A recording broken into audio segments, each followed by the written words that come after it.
नमस्कार दोस्तों, मैं हूँ सुदीप्ता और आपका स्वागत है हैप्पी हार्ट 1111 चैनल में। और आज है होलिका दहन, तो आप सभी को होलिका दहन की बहुत-बहुत शुभकामनाएँ। और इस होलिका दहन के पर्व में आप सब अपने अंदर की मन की जितनी भी नेगेटिविटी या बुराइयाँ हैं, उसको त्याग दें, उसको जला दें होली फायर में। और अपने माइंडसेट को चेंज करिए ताकि आप अपने माइंडसेट में अच्छी चीज़ें ला सकें और अपने लिए एक बेटर लाइफ क्रिएट कर सकें। तो आइए आज के टॉपिक की ओर चलते हैं। आज का टॉपिक है, if you want a peaceful life, don't allow these 10 kinds of people in your life. I repeat, if you want a peaceful life, don't allow these 10 kinds of people in your life. Now, आपने ये चीज़ सुनी होगी कि your tribe is your vibe. आपकी जो संगति है, आपकी संगति से आपके लाइफ में बहुत प्रभाव पड़ता है, बहुत इम्पैक्ट पड़ता है। इसलिए हम बोलते हैं जैसा संग वैसा रंग। तो आज इसी को जानेंगे, ऐसे कौन से 10 तरीके के लोग हैं जिनके संग से या संगति से हमें इन्फ्लुएंस से दूर रहना चाहिए ताकि हमारी लाइफ बहुत ही पीसफुल और प्रोग्रेसिव हो। चलिए एक-एक करके हम इन सभी 10 तरीके के लोगों को डिस्कस करते हैं जिनसे हमें बिल्कुल दूर रहना है। तो पहला आता है, the first is the lazy ambitious ones. Lazy ambitious ones मतलब वो लोग जो कि जिनसे आप अगर बात करेंगे तो वो बहुत बड़ी-बड़ी बातें करेंगे। मतलब जैसे कहते हैं ना कि उनकी आदत होती है फेंकना। अरे मैं तो ये कर दूँगा, अरे मैं तो ये वो कर दूँगी, मैं तो ऐसे लग्ज़री कार्स खरीदूँगी और मैं तो सिर्फ़ ब्रांड के ही कपड़े पहनूँगी और मैं तो अ, इधर जाऊँगी, उधर जाऊँगी, जो भी है। मतलब वो उनके बातों से आपको ये समझ आएगा कि वो लोग बहुत बड़ी-बड़ी बातें करते हैं, लेकिन उनके एक्शंस में वो सारी जो भी एम्बिशियस बातें करते हैं वो नहीं झलकता। मतलब what they speak has nothing to do with what they actually act like. जो वो बोल रहे हैं और जो वो करते हैं उनमें बहुत डिफरेंस होता है। तो ऐसे लोग आपकी लाइफ में अगर होंगे तो ये आपके माइंडसेट को भी इसी तरीके से बनाएँगे और कहीं न कहीं आप भी इनके साथ रह के सिर्फ़ बातें ही करते रह जाएँगे और कभी आप कुछ एग्ज़ीक्यूशन में यानी इम्प्लीमेंटेशन के तक पहुँचेंगे नहीं, क्योंकि आप इन लोगों को गप्पे मारना और हवाई किले बनाना, ख़याली पुलाव पकाना बहुत अच्छा लगता है और इसी में ही अपने पूरे दिन का ज़्यादातर समय वेस्ट करते हैं। और अगर आप इनके साथ बात करते रहेंगे तो आप भी अपने दिन भर का महत्वपूर्ण समय वेस्ट कर देंगे। तो इन लेज़ी एम्बिशियस वन से प्लीज़ दूर रहिए। अब आते हैं सेकंड में। सेकंड आपका आ जाता है नार्सिसिस्ट। नार्सिसिस्ट एक बहुत ही प्रचलित टर्म है, बहुत ही प्रेवलेंट और बहुत ही सब लोग आजकल सुनते हैं नार्सिसिस्ट्स के बारे में। अब ये नार्सिसिस्ट पहले भी होते थे, बट इनको आज के टाइम में सिर्फ एक टर्म दे दिया गया और थोड़ा सोशल मीडिया के थ्रू ये ज़्यादा इसको इसके बारे में लोग ज़्यादा जानने लग गए हैं, अवेयर हो गए हैं। तो ये जो नार्सिसिस्ट्स होते हैं वो ये लोग ऐसे होते हैं जिनके साथ हमेशा आपको लगेगा कि इनकी सारी कन्वर्सेशंस इन्हीं के बारे में होती हैं, या ये हमेशा कन्वर्सेशंस को कंट्रोल यानी अपने डोमिनेशन में रखना चाहते हैं और अपनी ही बड़ाई करवाना, अपनी इंपॉर्टेंस को झलकाना, मतलब अपनी इंपॉर्टेंस को शो करना कन्वर्सेशन में। और जैसे अगर आप अपना किसी कोई भी बात कन्वर्सेशन या टॉपिक के बारे में बात हो रही है, तो जब ये अपनी बात रखेंगे या ओपिनियन रखेंगे तो ये चाहेंगे कि आप इनकी सारी बातें सुनें चुपचाप। लेकिन जब आप अपना ओपिनियन रख रहे होंगे तो ये ऐसे जताएँगे जैसे आप कोई मतलब आपकी बात की इंपॉर्टेंस नहीं है और उसे अनसुना कर देंगे और हाँ, हाँ, ठीक है, ठीक है। वो तो मुझे भी पता है, मतलब उसको बहुत लेस इंपॉर्टेंस देंगे। इनकी अंदर ये सिर्फ़ तब तक आपकी वैल्यू करते हैं जब तक, मतलब जब आप इनको वैल्यू दे रहे होते हो तब तक तो ये आपको बिल्कुल फ़ालतू और एक ट्रैश की तरफ फ़ील करवाते हैं। और जैसे ही इनको लगता है कि आप इनके हाथ से निकल रहे हैं, मतलब इनसे आपका कनेक्शन टूट रहा है, तो ये एकदम से आपको ऐसा फ़ील करवाएँगे कि जैसे इनसे बड़ा शुभचिंतक आपका कोई नहीं है, इनसे ज़्यादा प्यारा इस दुनिया में आपके लिए कोई नहीं हो सकता। तो basically they are like keeping you as a prisoner with you, कि जहाँ वो रोज़ आपको टॉर्चर तो करेंगे, लेकिन जैसे ही उनको पता चलेगा कि आपके पास ताले मतलब पिंजरे की चाबी आ गई है, तो वैसे ही आपको उस पिंजरे में खाना लाके देंगे, आपको बहुत प्यार से बातें करेंगे और आपको लगेगा अच्छा मैं कुछ शायद गलत समझ रहा था इस इंसान को, ये तो बहुत अच्छा है। और इसी तरीके से आप हमेशा इनके चंगुल में फँसे रहेंगे और उनके उस टॉक्सिसिटी के कारण आप हमेशा सेल्फ डाउट में रहेंगे, हमेशा आप जो है एंग्ज़ायटी में रहेंगे। You will always be on the edge of your seat, मतलब हमेशा आपको लगेगा पता नहीं अब ये पर्सन कैसे रिएक्ट करेगा। इनके रिएक्शन और रिस्पॉन्सेज़ भी बहुत एक्सट्रीम होते हैं, एकदम से खुश हो जाना, एकदम से बहुत चिढ़ जाना और गुस्सा हो जाना और मुँह बना के रहना। क्योंकि हर चीज़ में ये बेसिकली आपकी जो साइकोलॉजी के साथ ये खेल रहे होते हैं कि कैसे-कैसे करके मैं तुम्हारी अटेंशन को अपने तक खींच के लेके आऊँ, ठीक है? तो इनसे बिल्कुल दूर रहिए, इनसे आपका मेंटल हेल्थ बिल्कुल डिसरप्ट हो जाएगा, डैमेज हो जाएगा। फिर आ जाते हैं थर्ड टाइप या काइंड जिससे आप दूर रहना चाहिए, वो है स्लैकर। स्लैकर या कामचोर। ये वो लोग होते हैं जिनको आप कुछ भी काम इनको देखेंगे कि इनको लाइफ में कुछ भी अगर काम मिलता है, तो हर चीज़ को ये जो है टालते रहते हैं और कभी ये टाइम पे कोई काम नहीं करते हैं, कोई मतलब किसी चीज़ की वो ये लोग अगर इनको कोई भी ज़िम्मेदारी वाला काम दिया जाए, तो उससे ये लोग बचते हैं हमेशा। और ये वो लोग हैं कि अगर आपकी लाइफ़ में अगर ये स्लैकर यानी ये जो कामचोर किस्म के लोग होंगे, तो ये हमेशा ये चाहेंगे कि इनका काम भी आप कर दें, क्योंकि ये कामचोर है, इनको काम करना बिल्कुल पसंद नहीं है। तो ये हमेशा इस तरह से दिखाएँगे कि मुझे तो काम करना आता ही नहीं है, इसलिए ऐसा कर, तुम मेरे दोस्त हो या तुम मेरे रिश्तेदार हो, तो ये हँस बोल के, क्योंकि इनको हँसी-मज़ाक, बोल-चाल की भाषा इनकी इस तरीके की होती है कि आप बिल्कुल ट्रैप हो जाएँगे और इनके काम को करने में मजबूर हो जाएँगे कि चल यार मेरा दोस्ती तो है, चल यार मेरी रिश्तेदारी तो है। और ये मज़े से बैठे रहेंगे बैक सीट में ये दिखाते हुए, "अरे यार देखो मुझसे कुछ काम वाम तो होता नहीं है। हाँ, मैं तुमसे बातें कर के तुम्हारे खूब एंटरटेनमेंट कर सकता हूँ और तुम मेरा काम कर दो।" तो हमेशा आप इनके जो है काम वाली या काम वाला बन के रहेंगे और ये महाराज और महारानी की तरह बैठे रहेंगे। इनसे प्लीज़ दूर रहिए, क्योंकि आपको अपने जीवन में अपने काम को पहले करना चाहिए, ना कि किसी ऐसे इंसान के कामों को इम्पोर्टेंस देनी चाहिए या अपनी एनर्जी देनी चाहिए, जो कि खुद सक्षम है अपने सारे काम करने में, कैपेबल है, लेकिन वो सिर्फ़ कामचोर है, स्लैकर है, इसलिए वो नहीं कर रहा है। अब आ जाते हैं चौथे में, फोर्थ है विक्टिम प्लेयर। विक्टिम प्लेयर ये वो है जो हमेशा दूसरों की अटेंशन ग्रैब करना चाहते हैं, अपने आप को बहुत बेचारा दिखा के। इनसे ज़्यादा दुनिया में प्रताड़ित प्राणी कोई नहीं होता है। इनको हमेशा इनकी कन्वर्सेशंस में अपनी जो है अपने लिए ये सिंपैथी ही ढूँढते हैं और इस तरीके की बातें करते हैं कि जिससे आप मतलब इनकी बातों में कभी अपने लिए कोई अच्छी बात नहीं आपको सुनने को मिलेगी। हमेशा कि मैं मेरे साथ इन्होंने ऐसा किया, मेरे साथ उस समय वैसा हुआ, मैं बहुत ये लोग बहुत अनफॉर्च्यूनेट हैं और अनलकी रहे हैं, और हमेशा मतलब हमेशा इनके बारे में आपको इनके मुँह से बेचारेपन की ही बातें सुनाई देंगी, और ये आपके माइंड को बहुत नेगेटिवली तो इम्पैक्ट करेगा ही करेगा। प्लस ये लोग अटेंशन सीकर्स होते हैं। इनको लगता है कि अगर हम जितना रो धो के दिखाएँगे, जितनी अपनी प्रॉब्लम्स को जो है दुनिया के सामने ऐसे सजा-सजा के रखेंगे, तो उतना हमें जो है लोग अपना टाइम, एनर्जी देंगे। तो ऐसे लोगों से प्लीज़ बचें। अब आते हैं fifth, the problem oriented. Problem oriented लोग वो लोग होते हैं जो हमेशा कोई सिनेरियो, कोई इंसिडेंट, कोई इवेंट हुआ, तो उसमें हमेशा प्रॉब्लम को ढूँढेंगे। जैसे कि सपोज़ आप अपने फ्रेंड्स के ग्रुप में एक प्रॉब्लम ओरिएंटेड पर्सन है और आपने कुछ प्लान किया, सपोज़ आपने ट्रिप प्लान किया, तो ये पर्सन हमेशा और उसमें कुछ चीज़ें वैसी नहीं टर्न आउट हुई जैसा आपने प्लान किया था, तो ये हमेशा प्रॉब्लम में फ़ोकस करेंगे। देखा मैंने कहा था कि ऐसा ही होगा, देखा मैंने कहा था ना कि इस जगह में आना ही नहीं चाहिए था, यहाँ तो बहुत भीड़ है, देखा मैंने कहा था ना यहाँ पे तो खाना अच्छा नहीं है, इस होटल में तो जो है ये लोग चार्जेस बहुत ज़्यादा ले रहे हैं या इनके तो कमरे अच्छे नहीं हैं। वो हमेशा प्रॉब्लम के बारे में, वो कभी क्या कर सकते हैं उस सिचुएशन में, उस पे फ़ोकस ना करके सिर्फ़ आपके सामने उस प्रॉब्लम को खोद-खोद के विस्तार कर के उसको सामने रखेंगे और आपको हमेशा लो फ़ील कराएँगे आपके डिसीज़न्स के बारे में या सिचुएशन के बारे में। इनफैक्ट आपको भी ये बहुत हेल्पलेस और होपलेस फ़ील करवाएँगे हमेशा, क्योंकि इनको इसी चीज़ में एनर्जी मिलती है कि हम कितना प्रॉब्लम को मैग्नीफाई कर सकें।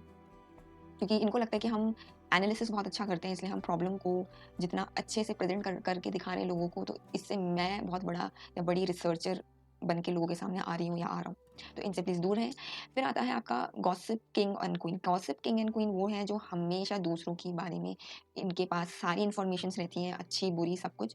और ये वो लोग हैं ज़्यादातर जो दूसरों की बुराई करते हैं और पीठ पीछे ये कभी किसी के बारे में पॉज़िटिव से मतलब पॉज़िटिव तो बिल्कुल नहीं बोलते, हमेशा नेगेटिव बातें करते हैं और दूसरों की जो है पेन पॉइंट्स को निकाल के लेके आते हैं। मतलब सेकंड पर्सन की बातें थर्ड पर्सन के सामने करेंगे, अरे देखो इनके तो घर में ना ऐसा है, इसकी तो आदतें वैसी हैं, इन्होंने तो करियर में कुछ नहीं किया, इनके तो बेटे देखो कैसे निकम्मे हैं, इनके तो लड़की घर से भाग गई थी। मतलब ये वो लोग हैं जो हमेशा उम, दूसरों के बारे में गलत विचार परोसते हुए दिखाई देंगे, और ये हमेशा याद रखना, ऐसे लोगों के साथ हमेशा आपको जो सबसे बड़ा खतरा ये है कि जैसे ही आप इन इन मतलब इनके सामने से चले जाएँगे, तो ये आपकी भी बुराई दूसरों के सामने करेंगे कि अरे ये तो ऐसी है, इसकी तो मैं ऐसी बात कर लेता हूँ या कर लेती हूँ, इसकी असलियत क्या है वो तो मुझे पता है, ये तो मतलब आपकी भी बुराई करना शुरू कर देंगे ये। फिर आता है आपका सेवेंथ, हेटर्स। हेटर्स वो लोग हैं जो हर एक इंसान से नफ़रत करते हैं। फॉर एग्जाम्पल, अंबानीज़ के पास इतना पैसा है, तो इनको तो गरीबों में बाँट देना चाहिए था। इनको इतनी लैविश वेडिंग करके पैसों को बर्बाद करने की क्या ज़रूरत थी? ये लोग तो बिल्कुल खराब लोग हैं। और किसी सेलिब्रिटी ने अगर कोई बहुत महँगी ड्रेस पहनी है या कुछ, अरे ये भी कोई ड्रेस होती है, इसमें इतना खर्चा करने की क्या ज़रूरत थी? ये तो सस्ते में इतनी अच्छी-अच्छी ड्रेसेस मिल जाती हैं। हेटर्स बेसिकली ये वो लोग होते हैं जो लोग जेलसी से ग्रसित होते हैं, ये हर किसी से एनवियस होते हैं, जलन की भावना इनके अंदर भर-भर के होती है। किसी के घर में गाड़ी आए, किसी की नौकरी लगे, किसी की शादी अच्छे घर में हो, किसी का घर बहुत अच्छा बन जाए, इनको बिल्कुल भी हज़म नहीं होता। इनफैक्ट मेरे एक्सपीरियंस में मैंने ऐसे लोगों को इस लेवल के हेटर्स को देखा है कि उनकी लाइफ में उनको क्योंकि कुछ अच्छा नहीं दिखता है, तो अगर उनके सामने अगर आप कुछ बड़ा गोल या बड़े सपने भी डिस्कस करेंगे ना कि यार मुझे मन है कि मैं वर्ल्ड टूर करूँ, या मेरा मन है कि मैं ऐसे फॉरेन यूनिवर्सिटी में जाके पढूँ, तो उसमें भी ये लोग बहुत क्रिटिकल होते हैं और बहुत मतलब इनकी जो जलन की भावना, जो तुमसे हेट्रेड की भावना है, वो साफ दिखाई देती है इनकी बोलचाल में कि तुम तो ऐसे बोल रहे हो जैसे कि, मतलब इस तरीके से बोलेंगे अगर आप इस तरीके की बातें उनके सामने करेंगे, तुम तो इस तरीके से बोल रहे हो जैसे कि दुनिया में सबके पास ऐसे प्रिविलेजेस हैं या पैसे पेड़ में उगते हैं। मतलब आपके एम्बिशन को या गोल को या सोच को ये एकदम से डिनाई कर देंगे या उसे नलिफाई कर देंगे, नल एंड वॉइड कर देंगे कि जो तुम सोच रहे हो ना, तुम्हें नहीं सोचना चाहिए। क्योंकि मुझे नहीं अच्छा लगता, क्योंकि मैं इतना ऊँचा नहीं सोच सकता, तो तुम भी नहीं सोचोगी, क्योंकि इससे मुझे इंफीरियर फील हो रहा है या मुझे जलन हो रही है कि तुम इतना बड़ा भी कैसे सोच सकती हो। तो इन हेटर्स से दूर रहें। फिर 8th आता है आपका जो है सुपीरियॉरिटी कॉम्प्लेक्स से ग्रसित लोग। ये वो लोग होते हैं जो अपने आप को वीवीआईपी से कम नहीं समझते, भले ही इन्होंने जीवन में कुछ भी ना किया हो, या किया भी है तो सिर्फ अपने लिए किया है, बट दूसरों को इनको जताना बहुत अच्छा लगता है कि हम फला जो है रीजन से बिलोंग करते हैं, फला कल्चर से हैं, हम लोग से ज़्यादा तो रॉयल कोई है ही नहीं, हमारे यहाँ तो जो है इतने नौकर चाकर हैं, और हम तो जो है बड़े ही वेल एजुकेटेड है। मतलब इनकी बातों में हमेशा आपको एक घमंड, एरोगेंस, ईगो दिखाई देगा। इनकी बातें भी अपने ही बारे में होती हैं, और इस तरीके से होती है कि वो आपको ये फ़ील करवाएँ कि देखो तुम्हें हमेशा मेरे सामने जो है ना झुक के रहना। जैसे आपके रिलेटिव्स में कुछ रिलेटिव्स ऐसे होंगे जो शायद बहुत उन्होंने अचीव कर लिया होगा फाइनेंशियली, या किसी अच्छे रैंक या पोस्ट में होंगे। तो वो हमेशा आपको ऐसे फ़ील करवाएँगे कि जैसे उस रैंक की अकॉर्डिंग घर में भी या परिवार में भी हमें ट्रीटमेंट मिले।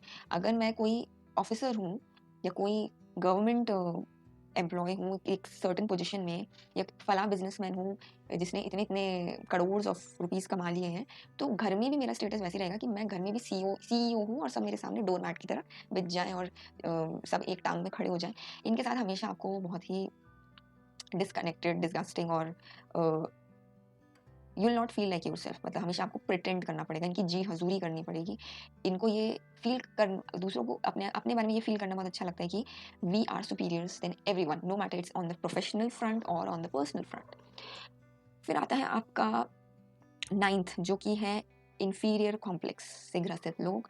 अब ये बिल्कुल सुपीरियर कॉम्प्लेक्स वाले लोगों से दूर होते, मतलब ऑपोजिट होते हैं। ये वो होते हैं जो हमेशा अपने आप को छोटा दिखा के अटेंशन सीक करते हैं, समवॉट लाइक विक्टिम प्लेयर्स या victim minded people, but in a different way कि जैसे हम तो बहुत गरीब लोग हैं, और हमारे घर में कौन आएगा, भले ही उनके पास बंगले और प्रॉपर्टीज और पैसों की भरमार हो, बट ये हमेशा अपने आप को छोटा दिखा के ये प्रूफ करना चाहते हैं कि दूसरा, एक तो दूसरे से ये अपनी तारीफ सुनना पसंद करवाना चाहते हैं कि मैं अगर अपने आप को थोड़ा कम दिखाऊंगा या अपने बारे में छोटी बातें करूंगा या करूंगी, तो दूसरा ऑटोमेटिकली आके मुझे अपलिफ्ट करने की कोशिश करेगा कि नहीं नहीं, तुम्हारे तो देखो, तुम तो कितने अमीर हो, तुम तो जैसे मेरी तो ड्रेस ना इतनी खास, इसी पार्टी में जाएंगे ये लोग, और अरे मैंने तो नहीं ऐसी ड्रेस पहन ली थी, सब तो बहुत अच्छे लग रहे हैं, पर मेरे को तो भैया ड्रेसिंग इतना नहीं आती है, मेकअप करना इतना नहीं आता है, हम तो इतने अच्छे कपड़े नहीं पहन सकते। और इंग्लिश अगर कहीं इनके आस-पास लोग बोल रहे हो, तो हमें तो इंग्लिश देखो नहीं आती है। मतलब आपसे तो किसी ने नहीं पूछा था कि आपको क्या आता है और आप क्या पहनना पसंद करते हैं या नहीं पहन सकते हैं, या किस ब्रांड का पहनते हैं, और ना कोई अपने बारे में आपके सामने बता रहा था। बट आपको ये जताने की क्या ज़रूरत थी कि आप कितने कम हैं दूसरों से, क्योंकि आप चाहते हैं कि दूसरे आपको आके जो है चने के झाड़ में चढ़ाए, आपकी झूठी तारीफें करें और आपको इंपॉर्टेंट फील कराएं। अगेन ये सुपीरियर कॉम्प्लेक्स वाले लोगों की तरह ही होते हैं जो इंपॉर्टेंट फील करना चाहते हैं, but in a different way. इनकी टैक्टिक और इनकी स्ट्रेटेजी दूसरी होती है, अपने आप को कम दिखाना। और last but not the least जो है 10th वो होते हैं जो कि गैस लाइटर्स होते हैं। गैस लाइटर्स वो लोग होते हैं जो हमेशा आपको ये फील कराएंगे कि जो भी आप सोच रहे हैं, जो भी आपने स्टेटमेंट्स या जो भी आप बोल रहे हैं, anything you are assertive about, they would just deny it on your face कि ऐसा कुछ नहीं है, तुम ज़्यादा सोच रहे हो। मतलब आपको आपके बारे में ये 100% डाउटफुल कर देंगे। पूरी लाइफ टाइम आप अपने आप में डाउट करते रहेंगे, स्पेशली अगर इस तरह के गैस लाइटर्स आपके खुद के ब्लड रिलेटिव्स हो या आपके फैमिली मेम्बर्स हो, जिनके साथ आप कॉन्स्टेंटली रोज उठ रहे हैं, बैठ रहे हैं। ये हमेशा आपको ये फील कराएंगे कि आप जो सोच रहे हैं वो गलत सोच रहे हैं, आपका ओपिनियन फैक्चुअल होने की जगह नेगेटिव है। एक इनका स्टेटमेंट होता है, अरे तुम बहुत सोचती हो, तुम बहुत शक करते हो, तुम बहुत नेगेटिव सोचते हो, बहुत नकारात्मक हो। मतलब जैसे ही आप इनकी सच्चाई लेके आना चाहेंगे, something which you have noticed over a period of time, तो ये एकदम से वो चीज़ डिनाई करते हुए आपको ही प्रॉब्लमैटिक घोषित कर देंगे कि एक्चुअली यू नो व्हाट, तुम्हें शक करने की बीमारी है, तुम्हें ज़्यादा सोचने की तुम इतना ओवरथिंक मत किया करो। और ये इतना कॉन्स्टेंटली होता है आपके साथ कि आप लाइफ में ऐसे बन जाते हैं कि आप खुद पे विश्वास ही नहीं रखते। मतलब आप कहीं पे अपने ओपिनियंस को देने में, अपने आइडियाज़ को प्रेज़ेंट करने में डरेंगे, क्योंकि आपको हमेशा ये लगता रहेगा, आपकी प्रोग्रामिंग ऐसी हो जाती है कि शायद अगर मैं ये बात दूसरों के सामने रखूँगा या रखूँगी तो मुझे गलत साबित कर दिया जाएगा, या मुझे पागल समझा जाएगा, या मेरे को जज किया जाएगा। तो ऐसे गैसलाइटर्स से दूर रहें। तो ये थे वो 10 तरीके के लोग जिनसे आपको बिल्कुल दूर रखना चाहिए अपनी लाइफ से, अगर आप अपनी लाइफ में शांति चाहते हैं। So these are the, if you want a peaceful life, keep these 10 kinds of people away from your life. Don't allow these people in your life. And I hope आज का वीडियो आपको help करेगा अपने mindset को change करने में, कि किन तरीके के लोगों को आपके अपने लाइफ में अलाउ करना चाहिए, ताकि आप अपनी लाइफ, अपने लिए एक बेटर लाइफ क्रिएट कर सकें।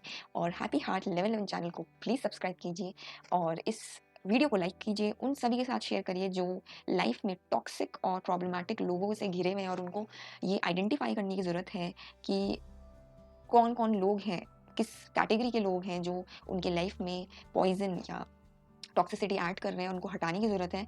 और ये उनको बहुत हेल्प करेगा मेंटली भी, और अपनी लाइफ को फिज़िकली भी अच्छा बनाने में। और इस कमेंट करिए इस वीडियो के कमेंट बॉक्स में कि आपका क्या कहना है, और कौन-कौन से तरीके के लोग हो सकते हैं जिनको आपको अपनी लाइफ से दूर रखना चाहिए, अगर आपको अपनी life happy, peaceful or successful चाहिए.